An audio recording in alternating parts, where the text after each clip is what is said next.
Bismillahirrahmanirrahim. Assalamualaikum warahmatullahi wabarakatuh. Perkenalkan saya Lian dari kelompok 6. Kami di sini ingin mempresentasikan kelompok kami. Kelompok kami sendiri membawa judul China's Great Game in the Middle East.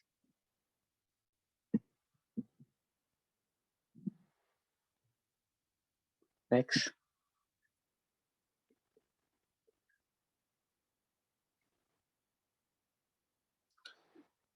Dari kelompok 6 sendiri itu ada saudari Anissa Aulidajia, ada saya sendiri dan Anugrah Putra, lalu ada saudari Oda Sekar Arum, ada saudari Rifda Lutfiani Putri, ada saudari Yasmin Lestari Merdika. Next.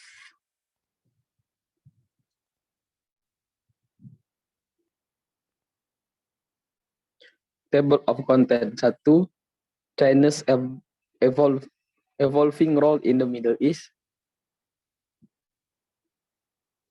2. China's challenge to US dominant in the Middle East. 3. China's approach to the Middle East development before democracy. 4. The GCC's China's policy hedging against uncertainty. Ya, masuk ke pembahasan yang pertama, silakan saudari Ani.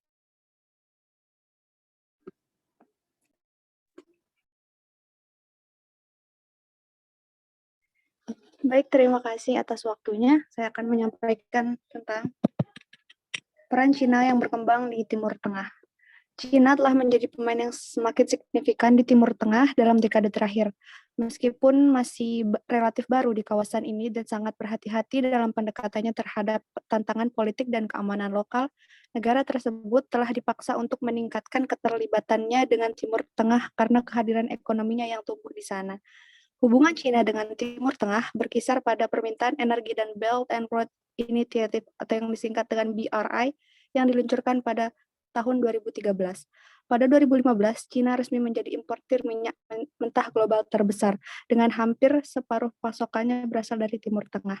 Sebagai persimpangan jalan yang penting secara strategis untuk rute perdagangan dan jalur laut yang menghubungkan Asia ke Eropa dan Afrika, Timur Tengah penting bagi masa depan BRI yang dirancang untuk menempatkan China di pusat jaringan perdagangan global.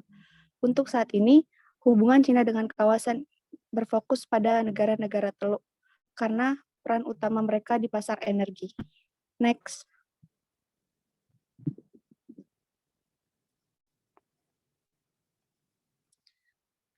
Baik, selanjutnya ada dari kepentingan ekonomi hingga keterlibatan politik dan keamanan. Hingga saat ini, China telah menyelesaikan perjanjian kemitraan dengan 15 negara Timur Tengah. Ia berpartisipasi dalam misi anti pembajakan dan keamanan maritim di Laut Arab dan Teluk Aden, dan telah melakukan operasi skala besar untuk menyelamatkan warganya dari Libya pada tahun 2011 dan Yaman pada tahun 2015. Ia telah meningkatkan upaya mediasinya dalam krisis seperti mereka yang berada di Suriah dan Yaman, meskipun dengan hati-hati.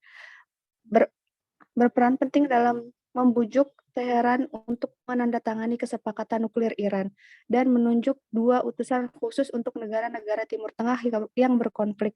Selain itu, pendirian pangkalan militer luar negeri pertama Cina di Djibouti serta kemungkinan militerisasi pelabuhan Gwadar di Pakistan berkontribusi pada pertumbuhan kehadiran militer negara itu dekat jalur maritim.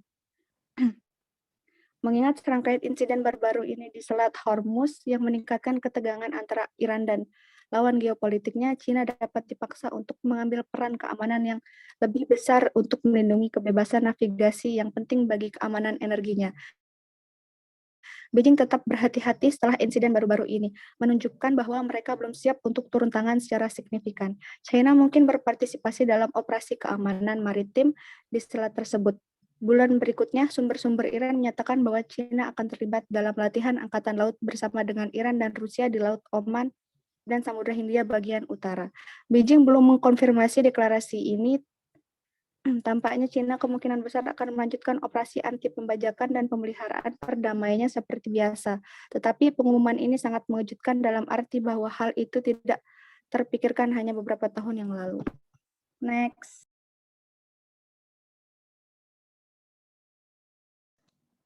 Baik, di sini saya akan melanjutkan.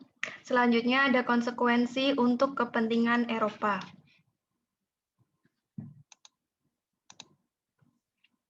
Ada beberapa area di mana keterlibatan Cina dengan Timur Tengah memiliki konsekuensi bagi kepentingan ekonomi dan keamanan Eropa dalam jangka menengah dan juga jangka panjang.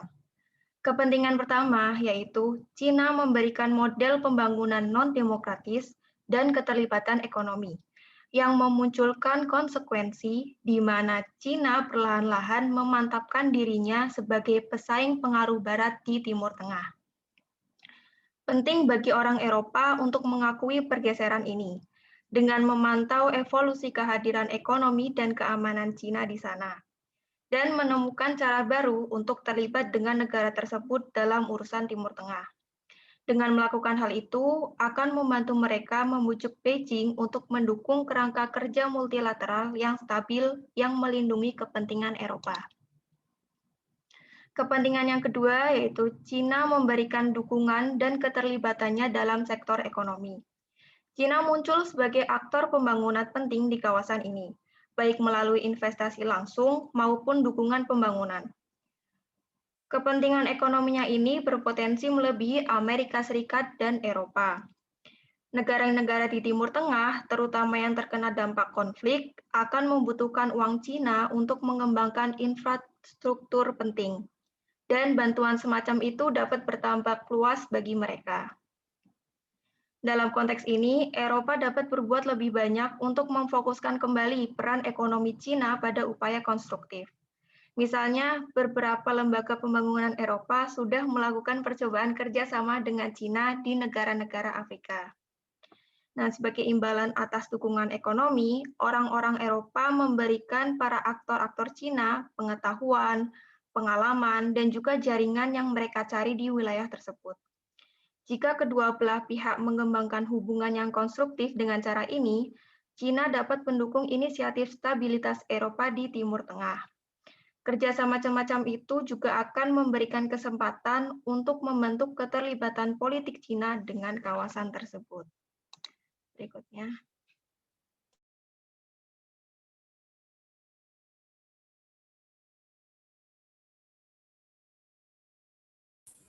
Berikutnya adalah tantangan Cina terhadap dominasi Amerika Serikat di Timur Tengah. Keputusan Cina dalam membentuk Belt and Road Initiative di tahun 2013 memberikan tanda akan ada perubahan peran China di Timur Tengah.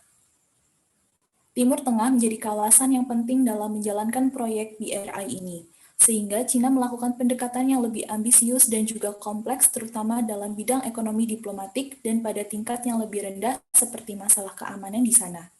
Cina melalui BRI memiliki 5 prioritas kerjasama untuk mengembangkan hubungan dengan negara-negara yang berpartisipasi.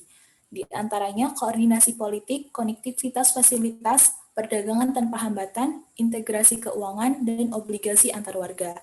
BRI merupakan inisiatif yang berpusat pada pembangunan daripada bagian dari strategi geopolitik. Adapun tujuan BRI adalah yang pertama, energi sebagai inti. Cina merupakan pembeli utama untuk minyak dan gas alam dari Timur Tengah. Timur Tengah telah menjadi pemasok minyak sebesar 40% lebih untuk Cina dan juga pemasok gas utama gas alam cair bagi negara tersebut. Cina kemungkinan menjadi tergantung pada Timur Tengah. Di lain sisi, ada pengaruh Amerika Serikat di Timur Tengah yang membuat Cina khawatir akan mengganggu aliran minyak ke Cina. Kekhawatiran ini semakin jelas selama perang perdagangan Tiongkok-Amerika. Yang kedua adalah perdagangan dan investasi. Pembangunan infrastruktur, perdagangan, dan investasi telah menjadi kontrak perusahaan Cina di wilayah Timur Tengah, seperti Stadion Lusail Qatar, jalur kereta kecepatan tinggi yang menghubungkan Jeddah, Mekah, dan Madinah, dan masih banyak lagi. Fokus Cina dalam proyek ini adalah sesuai dengan tujuan konektivitas BRI. Pelabuhan juga turut dalam fokus proyek ini karena menghubungkan rantai ekonomi dari Cina ke Teluk, Laut Arab, Laut Merah, dan Mediterania. Pada tahun 2016, Cina menjadi sumber investasi asing terbesar di Timur Tengah. Yang ketiga adalah energi nuklir. Perusahaan Cina mencoba memasuki pasar di Timur Tengah untuk mengembangkan reaktor nuklir di Arab Saudi. Nuklir pernah menjadi kekuatan Barat sebagai senjata. Namun, Korea Selatan dan Arab Saudi berencana mengembangkan nuklir sebagai pembangkit listrik. China berusaha mengambil pasar tersebut. Saudi merupakan pelanggan potensial karena berpotensi menggunakan nuklir sebagai sumber energi dalam negeri. Satelit merupakan bagian dari jalur sutra digital yang menjadi prioritas China di Timur Tengah. Sistem navigasi satelit Beidou China telah digunakan di seluruh Timur Tengah. Perusahaan telekomunikasi di Bahrain, Mesir, Kuwait, Arab, dan Uni Emirat Arab telah bermitra dengan Huawei guna membangun jaringan 5G. Yang keempat adalah diplomasi kemitraan. Bertepatan dengan perluasan BRI, kesibukan aktivitas diplomatik ini menunjukkan bahwa para pemimpin Tiongkok semakin menganggap Timur Tengah penting untuk tujuan politik dan strategis mereka. Keterlibatan ekonomi dan diplomatik dengan Cina terus tumbuh dan memungkinkan kerjasama bidang keamanan akan menyusul. Cina juga telah menyumbangkan pasukan penjaga perdamaian PBB ke Lebanon sejak 2006. Penjualan senjata Cina ke Timur Tengah juga meningkatkan beberapa tahun terakhir dibandingkan dengan negara Barat. Keunggulan Cina adalah dapat memenuhi perintah yang tidak dapat dilakukan oleh Amerika Serikat karena terdapat pengawasan Kongres. Contohnya adalah penggunaan drone bersenjata dan sistem rudal balistik. Cina dapat menyediakannya secara lengkap tanpa ada pertimbangan politik. Next. Namun, dengan perluasan pengaruh Cina di Timur Tengah ini mendapatkan hambatan dari pesaingnya yaitu Amerika Serikat. Amerika Serikat telah menjadi kekuatan militer yang dominan di Timur Tengah sejak Operasi Badai Gurun pada tahun 1990. Apalagi dengan terpilihnya Donald Trump saat itu, dianggap kekuatan Amerika Serikat di Timur Tengah kembali menguat. Apa sajakah hambatan Cina yang disebabkan oleh Amerika Serikat? Yang pertama adalah kurangnya komitmen keamanan Cina dibandingkan keamanan Amerika Serikat. Yang kedua, negara-negara Timur Tengah lebih membeli senjata Amerika Serikat dibanding Cina. Negara-negara Timur Tengah umumnya lebih memilih untuk membeli senjata dari Amerika Serikat karena teknologinya yang canggih. Yang ketiga adalah Amerika Serikat belum menerima ekspansi Cina di Timur Tengah. Perluasan pengaruh Cina di Timur Tengah merupakan tantangan bagi dominasi Amerika Serikat. Dan yang terakhir adalah Amerika Serikat menentang pengenalan sistem 5G oleh Cina di Timur Tengah dengan alasan potensi resiko keamanan yang dapat datang dengan akses perusahaan ke jaringan Amerika Serikat seperti teknologi pengawasan invasif. Next.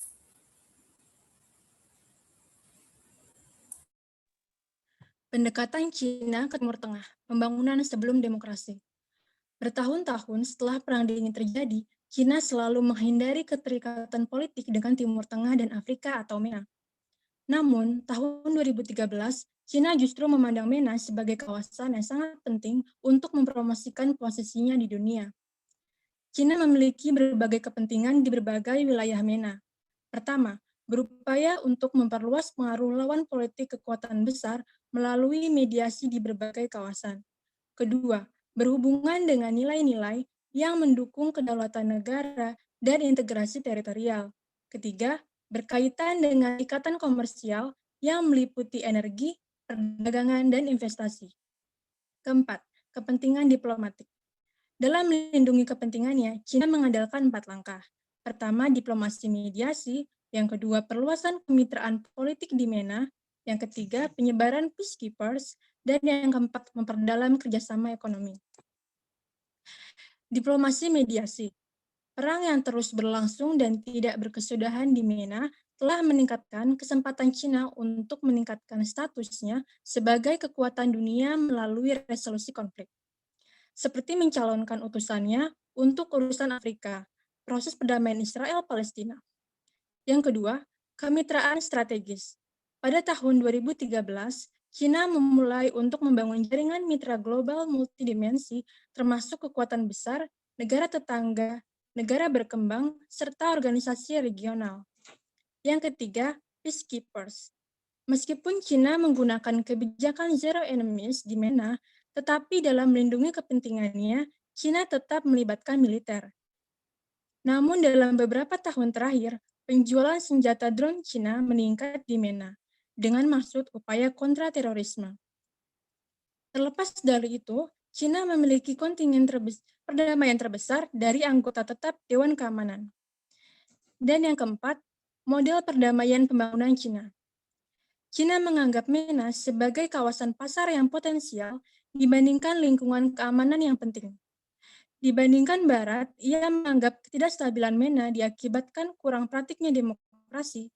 Cina menganggap penyebab ketidakstabilan karena pengangguran yang tinggi, infrastruktur yang buruk, pertumbuhan penduduk yang cepat, dan berpindahnya para ahli atau cendekiawan ke negara lain. Next.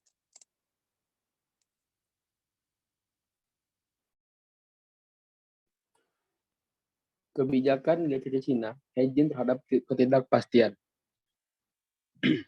Menurut Nasser Al-Tamimi, 6 negara dari Gulf Cooperation Council atau GCC, seperti Bahrain, Kuwait, Oman, Qatar, Arab Saudi, dan Uni Emirat Arab, telah mendiversifikasi kebijakan luar negeri mereka dalam 2 dekade terakhir dengan lebih memperhatikan Asia Timur. Pergeseran ini terjadi sebagian besar karena 2 faktor utama. Yang pertama adalah bahwa kenaikan ekonomi Cina yang spektakuler selama 3 dekade terakhir telah menyebabkan peningkatan tajam dalam permintaan energi negara itu. Dalam perkembangannya, negara-negara GCC telah menjadi center of gravity bagi aktivitas ekonomi Tiongkok dan Timur Tengah dan Afrika Utara. Next.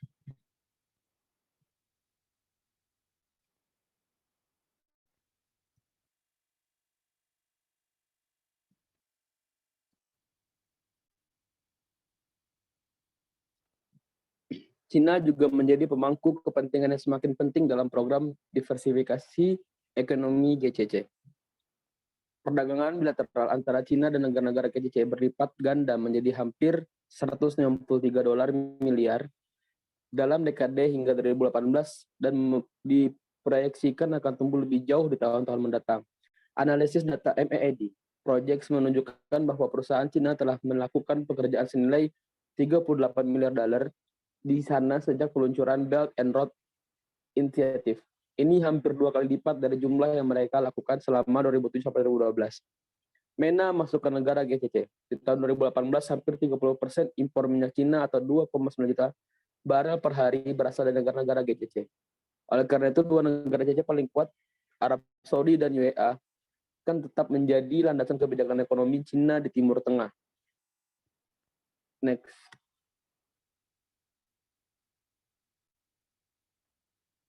Strategi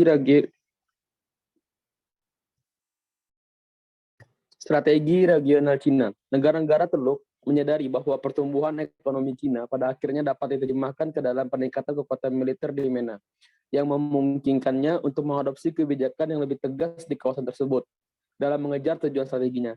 Negara-negara Teluk dengan hati-hati menyambut prospek peningkatan peran Cina di kawasan mereka, meskipun mereka ingin memastikan bahwa Cina tetap berinvestasi dalam melindungi kepentingan mereka.